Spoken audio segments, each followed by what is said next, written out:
పవన్ కళ్యాణ్ గారు ఒక సినిమా హీరోనే కాదు, కోట్ల రూపాయల ఆదాయాన్ని వదులుకొని సుఖమైన సినిమా జీవితాన్ని వదులుకొని ప్రజల కోసం నిలబడ్డ నిజమైన hero power star Pawan Kalyan garu. అక్రమాలను ప్రశ్నించడం కోసం పవన్ నిలబడ్డాడు. ప్రజల తరపున గళం వినిపించడం కోసం, ప్రశ్నించడం కోసం నిలబడిన పవన్ కళ్యాణ్ గారిని అభినందించమని మిమ్మల్ని అందరినీ కోరుతున్నా. ఈ క్రమంలో పవన్ కళ్యాణ్ గారి పైన వైసీపీ దారుణంగా వ్యక్తిగత దాడి చేశారు.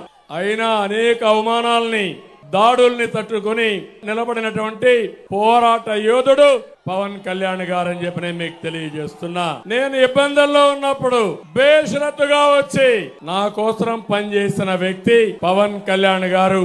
నా జీవితంలో నేను గాని మా తెలుగుదేశం పార్టీ గాని మరిచిపోలేమని చెప్పి కూడా నేను మీకు తెలియజేస్తున్నా.